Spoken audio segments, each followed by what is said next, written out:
Francis മാർപ്പാപ്പ. ആഗോള കത്തോലിക്കാ സഭയിലെ ഇപ്പോഴത്തെ പാപ്പ ഫ്രാൻസിസ്. യഥാർത്ഥ നാമം ഹോർഹെ മരിയോ ബെർഗോളിയോ. ജനനം ഡിസംബർ 17, 1936. 2013 മാർച്ച് 13 ഇദ്ദേഹം കത്തോലിക്കാ സഭയുടെ 266ാമത് പാപ്പ ആയി തിരഞ്ഞെടുക്കപ്പെട്ടത്.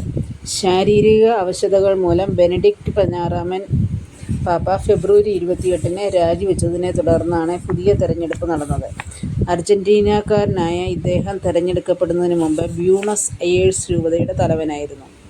ഔദ്യോഗിക വസതി ഉപേക്ഷിച്ച് നഗരപ്രാന്തത്തിലെ ചെറിയ അപ്പാർട്ട്മെൻറ്റിലായിരുന്നു ജീവിതം.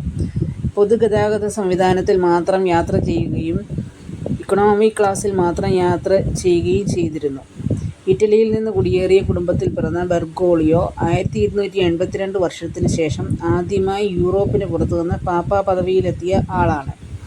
ലത്തീൻ അമേരിക്കയിൽ നിന്നും ആദ്യമായി പാപ്പ ആകുന്നത് ഇദ്ദേഹമാണ്. ദക്ഷിണാർദ്ധഗോളത്തിൽ നിന്നുള്ള ആദ്യത്തെ പാപ്പ, ക്രിസ്തീയ സന്യാസി സമൂഹമായ ഈശോ സഭയിൽ നിന്നുള്ള ആദ്യത്തെ പാപ്പ എന്നീ നിലകളിലും ഇദ്ദേഹം ശ്രദ്ധേയനാണ്. സഭയിൽ പുതിയ മാറ്റങ്ങൾ സ്ഥാനാരോഹണത്തിന് ശേഷം ഉടൻ തന്നെ ഇദ്ദേഹം വരുത്തുകയുണ്ടായി. അതിനാൽ മാറ്റങ്ങളുടെ പാപ്പ എന്ന് മാധ്യമങ്ങൾ ഇദ്ദേഹത്തെ വിശേഷിപ്പിക്കാറുണ്ട്. ആദ്യകാല ജീവിതം. ബ്യൂണസ് അയേഴ്സിൽ ഇറ്റലിയിൽ നിന്ന് കുടിയേറിയ ഒരു റെയിൽവേ ജീവനക്കാരൻ മാരിയോ ജോസ് ബെഗോളിയോയുടെയും മരിയ സിവോരിയയുടെയും 5 മക്കളിൽ ഒരാളായാണ് 1936 ഡിസംബർ 17 ബെർഗോളിയോ ജനിച്ചത്. ചെറുപ്പകാലത്തുണ്ടായ അണുബാധ മൂലം അദ്ദേഹത്തിന് ഒരു ശ്വാസകോശം നഷ്ടമായി. സെമിനാരിയിൽ ചേരുന്നതിന് മുമ്പ് ബ്യൂണസ് ഐറിസ് സർവകലാശാലയിൽ നിന്ന് രസതന്ത്രത്തിൽ ബിരുദാനന്തര ബിരുദം നേടി.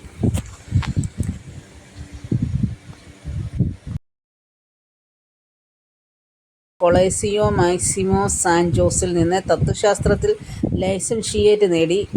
1964-65 കാലയളവിൽ സാന്താഫെ അർജന്റീന പ്രവിശ്യയിലെ കൊളേസിയോ ദ ഇൻമാക്കുലാദ ഹൈസ്കൂളിൽ സാഹിത്യം, തത്വശാസ്ത്രം എന്നീ വിഷയങ്ങൾ പഠിപ്പിച്ചിരുന്ന അദ്ദേഹം 1966 ബ്യൂണസ് അയേഴ്സിലെ കൊളേസിയോ ദെ സെൽവാറിൽ ഇതേ വിഷയങ്ങളിൽ അധ്യാപനം നടത്തിയിരുന്നു.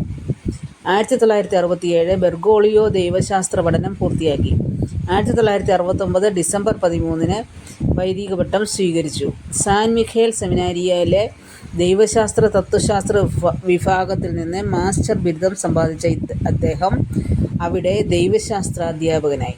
1973-79 ബെർഗോളിയോ ഈശോ സഭയുടെ അർജന്റീന പ്രൊവിൻഷ്യൽ ആയിരുന്നു. പിന്നീട് സാൻ മിഖേൽ സെമിനാരി അധിപനായി. 1980 സ്ഥാനമേറ്റെടുത്ത ബെർഗോളിയോ 1988 വരെ ആ പദവിയിൽ തുടർന്നു. മെത്രാൻ പദവി. 1992 ബ്യൂണസ് അയേഴ്സിൻ്റെ സഹായ മെത്രാനായി അഭിഷിക്തനായ ഫാദർ ബെർഗോളിയോ അതേ വർഷം തന്നെ ഓക്കായുടെ ടൈറ്റുലാർ മെത്രാനായും നിയുക്തനായി. 1998 ബ്യൂണസ് അയേഴ്സിൻ്റെ മെത്രാനായിരുന്ന കർദിനാൾ അന്റോണിയോ ഗുറാസിനോയുടെ മരണത്തെ തുടർന്ന് അദ്ദേഹത്തിൻ്റെ പിൻഗാമിയായി സ്ഥാനം ഏറ്റെടുത്തു. ഈ കർദിനാൾ ബെർഗോളിയോ 2001 ഫെബ്രുവരിയിൽ അന്നത്തെ മാർപ്പാപ്പയായിരുന്ന ജോൺ പോൾ II ബെർഗോളിയോയെ കർദിനാൾ പദവിയിലേക്ക് ഉയർത്തി. അതോടൊപ്പം വിശുദ്ധ റോബർട്ടോ ബെല്ലാർമിനോ പള്ളിയുടെ കാർഡിനൽ വൈദികൻ്റെ സ്ഥാനവും അദ്ദേഹത്തിന് നൽകി. കത്തോലിക്കാ സഭയുടെ ഭരണകേന്ദ്രമായ റോമൻ കൂരിയായുടെ താഴെ പറയുന്ന വിഭാഗങ്ങളിൽ അദ്ദേഹം അംഗമായിരുന്നിട്ടുണ്ട്.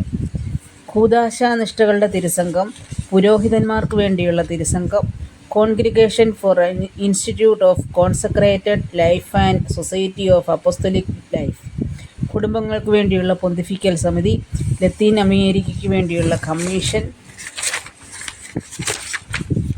2005 മെത്രാന്മാരുടെ സൂനകദോസ് കർദിനാൾ ബെർഗോളിയോയെ പോസ്റ്റ് ബിഷപ്പ് കൗൺസിൽ അംഗമായി തിരഞ്ഞെടുത്തു. അതേ വർഷം നവംബർ 8 അർജന്റീന മെത്രാൻ സംഘത്തിൻ്റെ 2005-2008 കാലത്തെ പ്രസിഡന്റായി തിരഞ്ഞെടുക്കപ്പെട്ട അദ്ദേഹം 2008 തുടർന്നും തിരഞ്ഞെടുക്കപ്പെട്ടു. നിലപാടുകൾ, വിവാദങ്ങൾ. ദൈവശാസ്ത്ര മേഖലയിൽ യാഥാസ്ഥിതികനായി അറിയപ്പെടുന്ന ഫ്രാൻസിസ് മാർപ്പാപ്പ ഗർഭഛിദ്രം, സ്വവർഗാനുരാഗം, സ്ത്രീ പൗരോഹിത്യം, വൈദിക ബ്രഹ്മചര്യം, കൃത്രിമ ജനന നിയന്ത്രണം മുതലായ വിഷയങ്ങളിൽ സഭയിലെ പരിഷ്കരണവാദികളുടെ മറുചേരിയിലാണ്. 20ാം നൂറ്റാണ്ടിൻ്റെ അവസാന ഘട്ടത്തിൽ ലത്തീൻ അമേരിക്കൻ ക്രിസ്തീയതയിൽ ശക്തി പ്രാപിച്ച വിമോചന ദൈവശാസ്ത്രത്തെ മാർക്സിസത്തിന്റെ കറവീണ ആശയസംഹിതയായി കണ്ട് അദ്ദേഹം തീവ്രമാക്കി എതിർത്തു. എങ്കിലും സാധാരണക്കാരോടും സമൂഹത്തിൽ താഴേക്കിടയിലുള്ളവരോടുമുള്ള ഫ്രാൻസിസിന്റെ പ്രതിബദ്ധതയും ശ്രദ്ധിക്കപ്പെട്ടിട്ടുണ്ട്. മതങ്ങൾക്കിടയിലുള്ള ആശയവിനിമയത്തെ അദ്ദേഹം പിന്തുണയ്ക്കുന്നു. നിയന്ത്രണമില്ലാത്ത കമ്പോള വ്യവസ്ഥയെ വിമർശിക്കുന്ന ഫ്രാൻസിസ് സമത്വരാഹിത്യത്തെ സ്വർഗവാതിലിന് മുമ്പിൽ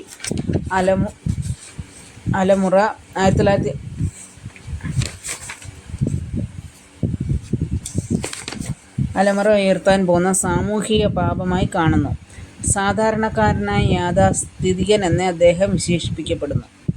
1973 അർജന്റീനയിൽ ഈശോസഫ പ്രൊവിൻഷ്യൽ പദവിയിലെത്തിയ ബെർഗോളിയോ ആ നാട്ടിൽ 1976 മുതൽ 1983 വരെ അധികാരത്തിലായിരുന്ന പട്ടാള ഭരണകൂടത്തിന്റെ അരുംചെയ്തികളോട് പുലർത്തിയ സമീപനം വിവാദ വിഷയമാണ്.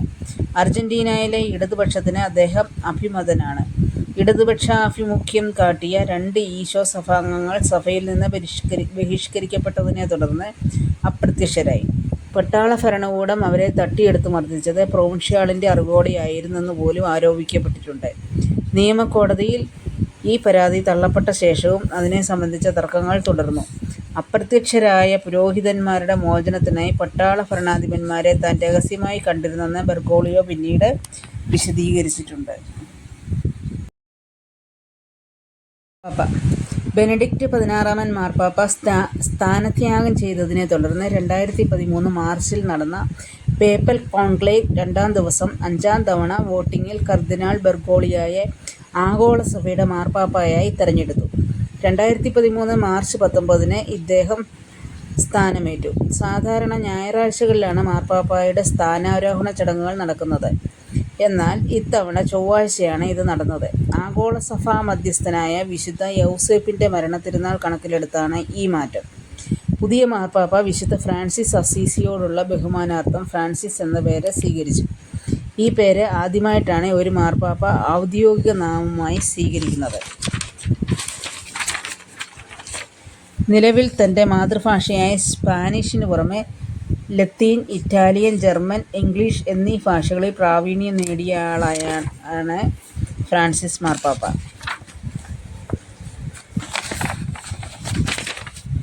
പോപ്പ് ജോൺ പോൾ രണ്ടാമനെ പോലെ യാത്രകൾക്കും സാധാരണക്കാരായ ജനങ്ങളുമായിട്ട് അടുത്തിടപഴകാൻ താൽപര്യപ്പെടുന്ന പോപ്പ് ഫ്രാൻസിസ് ലോകത്തെ ഏറ്റവും സ്വാധീനമുള്ള 100 പേരുടെ ഫോർബ്സ് പട്ടികയിൽ 4ാം സ്ഥാനം അടുത്തയിടെ നേടിയിരുന്നു. 2019 ഫെബ്രുവരി 3 മുതൽ 5 വരെ നടത്തിയ ഐക്യ അറബ് എമിറേറ്റുകളിലേക്കുള്ള മാർപ്പാപ്പയുടെ സന്ദർശനം ചരിത്ര പ്രാധാന്യം അർഹിക്കുന്നതാണ്. ചരിത്രത്തിൽ ആദ്യമായിട്ടായിരുന്നു ഒരു മാർപ്പാപ്പ ഒരു ഗൾഫ് രാജ്യം സന്ദർശിച്ചത്. അബുദാബി എമിറേറ്റ് കിരീടാവകാശിയും UAE ഉപസർവ സൈന്യാധിപനുമായ Sheikh Mohammed bin Zayed Al നഹ്യാന്റെയും UAEയിലെ കത്തോലിക്ക വിശ്വാസികളുടെയും ക്ഷണപ്രകാരമാണ് മാർപ്പാപ്പ എത്തിയത്. അബുദാബി എമിറേറ്റിലെ ഷെയ്ഖ് സായിദ് മോസ്ക് സന്ദർശിച്ച മാർപ്പാപ്പ മാനവ സാഹോദര്യ സമ്മേളനത്തിലും പങ്കെടുത്തു. ഷെയ്ഖ് സായിദ് സ്പോർട്സ് സിറ്റിയിൽ അർപ്പിച്ച കുർബാനയിൽ 200-ലധികം രാജ്യങ്ങളിൽ നിന്നുള്ള വിശ്വാസികൾ പങ്കെടുത്തു. ഐക്യ അറബ് എമിറേറ്റുകളും വത്തിക്കാനുമായുള്ള നയതന്ത്ര സൗഹൃദ ബന്ധത്തിലെ ഏറ്റവും വലിയ നാഴികക്കല്ലായിരുന്നു മാർപ്പാപ്പായുടെ സന്ദർശനം. ആഗോള പരിശുദ്ധ കത്തോലിക്കാ സഭയുടെ പരമോന്നത പിതാവായി പോപ്പ് ഫ്രാൻസിസ് മാർച്ച് 19, 2013 സ്ഥാനമേറ്റു. വിശുദ്ധ ജോസഫിന്റെ വിശുദ്ധിയെ അനുസ്മരിച്ചുള്ള ചടങ്ങിൽ 27 രാഷ്ട്രത്തലവന്മാരും 133 രാഷ്ട്രങ്ങളുടെ പ്രതിനിധികളും പങ്കെടുത്തു. American vice president Joe Biden, Zimbabwe president Robert Mugabe, സ്പെയിനിലെ രാജകുമാരൻ, ഓസ്ട്രിയൻ കിരീടാവകാശി തുടങ്ങിയവർ ഇതിൽപ്പെടും.